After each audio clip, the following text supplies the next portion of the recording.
ഞാൻ പറയാതെ തന്നെ ഒരുപാട് പേരെല്ലാവരും കണ്ടിട്ടുള്ളതാണ്.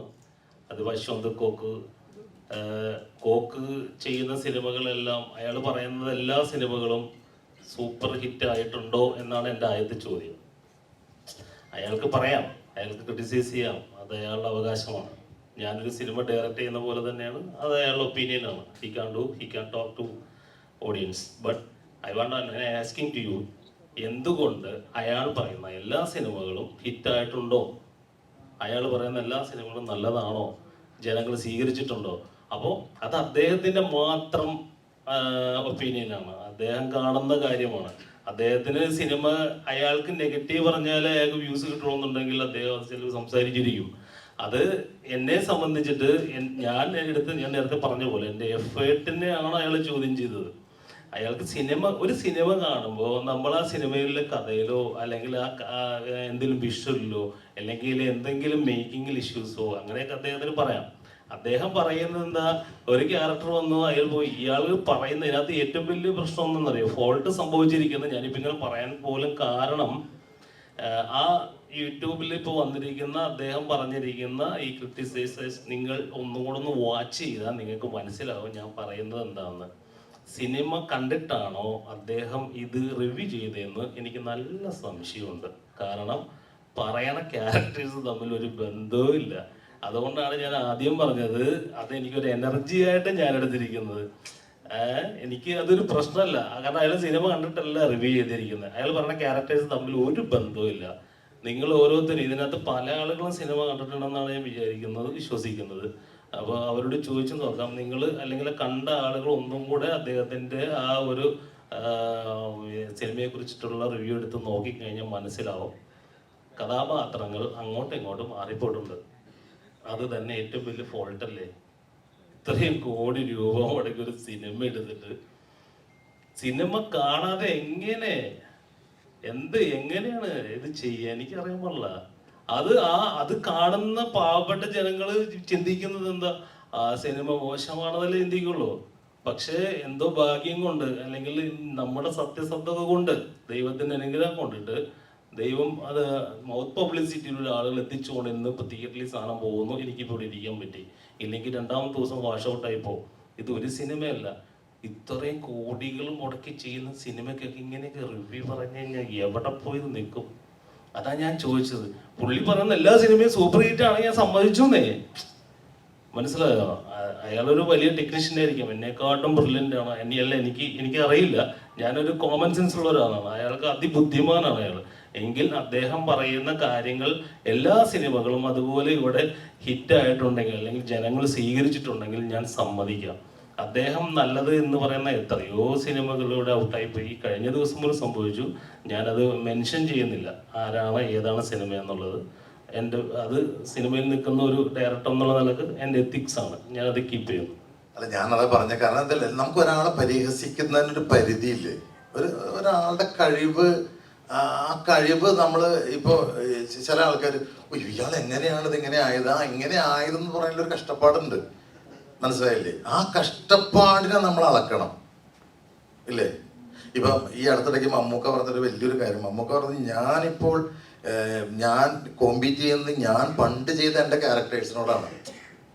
മനസ്സിലായില്ലേ? കാരണം മമ്മൂക്ക ഇപ്പം ഏത് ചെയ്താലും, ഇപ്പം എന്ത് പുതിയ ചെയ്താലും പുള്ളി ചെയ്തതിനോടാണ് പുള്ളി കോമ്പീറ്റ് ചെയ്യുന്നത്. യങ്സ്റ്റേഴ്സിന് ആ ബുദ്ധിമുട്ടില്ല. മമ്മൂക്കയുടെ ഏതെങ്കിലും പടം കണ്ടാൽ മതി. അപ്പോൾ അങ്ങനെ മമ്മൂക്ക ഒരു സാധനം റിസ്ക് എടുത്ത് ചെയ്യുമ്പോൾ, ഇപ്പം മമ്മൂക്ക ഇപ്പം ലാസ്റ്റ് ചെയ്ത കളങ്കാവൽ തന്നെ, അപ്പം നമ്മളതിനകത്ത് വില്ലന്, കാരണം അദ്ദേഹത്തിനെ സംബന്ധിച്ചിടത്തോളം അദ്ദേഹത്തോട് തന്നെയാണ് ഈ പറയുന്ന പടവരുന്നത്. അപ്പം നമ്മൾ അവിടെ കുറച്ച് കാണാൻ പാടില്ല. ഇവരെല്ലാം ഈ പറയുന്നത്, ഞാൻ ഒരാളെ ഇതൊക്കെ, പക്ഷെ എനിക്കൊരു അഭ്യർത്ഥന എന്ന് വെച്ചാൽ കഷ്ടപ്പാടുകളെ, എഫർട്ടുകളെ കാണാതിരിക്കരുത്. നിങ്ങൾ കളിയാക്കിക്കോ, പരിഹസിച്ചോ, ഈ പരിഹസിക്കുന്നതൊക്കെ നമുക്ക് നല്ലതായിട്ട് തന്നെ വരുള്ളൂ. പക്ഷെ ആ ഒരു എഫർട്ട് ഉണ്ടല്ലോ, ആ അവസാനം അത് ഇല്ലാതെയാക്കരുത്. നിങ്ങൾ അപ്രീഷിയേറ്റ് ചെയ്യേണ്ട ഒരു കാര്യമുണ്ട്. ഒരു സിനിമ ഇറങ്ങിയല്ലോ സുഹൃത്തുക്കൾ, എത്ര സിനിമയാണ് ഇറങ്ങാതിരിക്കുന്നതെന്ന് അറിയോ? എത്ര സിനിമകൾ, എത്ര സ്വപ്നങ്ങൾ, ഇവരൊക്കെ എത്ര വർഷത്തെ എഫർട്ടാണ്. ഒരു ഡയറക്ടറെ സംബന്ധിച്ചിടത്തോളം, ഒരു റൈറ്ററെ സംബന്ധിച്ചിടത്തോളം, അയാൾ ആ പടത്തിന്റെ പൊങ്കാല എന്ന് എഴുതുന്നത് പോലെ ഇയാൾ എത്ര പ്രാവശ്യം എഴുതിയിട്ടുണ്ടാവും. എൻ്റെ ഇതാണ് എൻ്റെ ടൈം. സത്യം. എൻ്റെ ടൈറ്റിൽ ഇതാണ് പൊങ്കാല, വേണ്ട ഈ ലെറ്റർ വേണ്ട ഈ ലെറ്റർ, ആ എഫർട്ട് കാണാണ്ടിരിക്കല്ലേ. നിങ്ങൾ കളിയാക്കാൻ പേര് എളുപ്പമോ? ഈ പറയുന്നവരെല്ലാം സിനിമ പരീക്ഷിച്ചിട്ടുള്ള ആൾക്കാരായിരിക്കും, പരാജയപ്പെട്ട ആൾക്കാരായിരിക്കും. പക്ഷെ കളിയാക്കരുത്. നിങ്ങൾ എന്തേ പറയുന്നത്, നിങ്ങൾക്ക് എന്ത് പറയാം ഈ പറയുന്ന പോലെ, അതെല്ലാം നമ്മൾ ഉൾക്കൊള്ളാം. പക്ഷെ ആ കളിയാക്കലിനൊരു അളവ് പോലെ വെക്കണം. ഏത് സിനിമയാണ് ഇവിടെ പരാജയപ്പെടാൻ വേണ്ടി എടുക്കുന്നത്? ഏത് സിനിമ എടുക്കുന്നത്? എല്ലാ സിനിമയും വിജയിക്കാൻ വേണ്ടി എടുക്കുന്നതാ. പണ്ടൊക്കെ മദ്രാസിൽ ഫസ്റ്റ് കോപ്പി കണ്ടിട്ട് അവിടെ നിന്ന് ഒരു ഫോൺ വരും, സാർ സൂപ്പർ ആയിട്ടുണ്ട് സാർ, അവിടെ കാണിച്ചിട്ട് ഫസ്റ്റ് അവിടെ ഒരു പ്രിവ്യൂ ഷോ ഇടും, സാർ ആ പടം അടിപൊളി. ഞാൻ ഇന്ന് വരെ അടിപൊളി അല്ലാന്നൊരു പടം കേട്ടിട്ടില്ല. പക്ഷെ ആ പടം പരാജയപ്പെടുന്നത് എന്താണെന്നുള്ളത് അത് ഞാൻ പറയും, അത് പ്രൊഡ്യൂസർക്ക് എണ്ണാനുള്ള ഒരു കഴിവും കൂടി വേണമല്ലോ. ചില സിനിമകൾ നമ്മൾ വിചാരിക്കുന്നത് എന്തുകൊണ്ട് ഓടി, ചില സിനിമകൾ നമ്മൾ വിചാരിക്കും എന്തുകൊണ്ട് ഓടിയില്ല. ഇപ്പൊ താങ്കൾ പറഞ്ഞ പല പടങ്ങളും OTT വരുമ്പോൾ എന്തുകൊണ്ട് ഏറെ കയറുന്നു, അത് അപ്പൊ കാണുന്നൊരു സംഭവമാണ്. അത് കണ്ടില്ല. ഇപ്പൊ ചില പ്രഗത്ഭന്മാരുടെ പടങ്ങൾ നമുക്ക് മോശമാണെന്ന് പറയാൻ പറ്റുമോ? താങ്കളും ഞാനും പറയില്ല, പറഞ്ഞാൽ നമ്മൾ പുറത്താണ് വരിയുന്നത്. അപ്പൊ അതൊക്കെ ഒരു എന്താ പറയാ, അത് സിനിമ എന്ന് പറഞ്ഞാൽ ഞാൻ പറയട്ടെ, ഒരു 70% ലക്കിൽ പോകുന്ന സാധനം, ഭാഗ്യം. ഈ സിനിമ എഴുതുന്ന സമയം തൊട്ട് എന്റെ ഡയറക്ടറായിട്ട് എനിക്ക് കമ്പനി ഉണ്ട്. അപ്പൊ നേരത്തെ പറഞ്ഞില്ലേ നമ്മള് ഇതിനകത്ത് കുറെ തെറി വാക്കുകൾ ഉപയോഗിക്കുന്നുണ്ട് എന്നൊക്കെ. ഇത് റിയൽ നടന്നൊരു സംഭവം ആയതുകൊണ്ട് നമുക്ക് അത് തന്നെ എഴുതിയേ പറ്റുള്ളൂ. ഞാനൊരു റൈറ്റർ ആയതുകൊണ്ട് നമുക്ക് ആവശ്യമുള്ള എന്തായാലും എഴുതണം. അത് മാറ്റി പുതിയ സ്റ്റൈലാക്കിയിട്ട് കാര്യമില്ല. പിന്നെ ഈ പടത്തിനൊരു കാലഘട്ടവും നമ്മൾ പറയുന്നുണ്ട്. അപ്പൊ ആ കാലഘട്ടത്തിലെ രീതികളായിരിക്കുമല്ലോ നമ്മൾ എഴുതി വെക്കുക.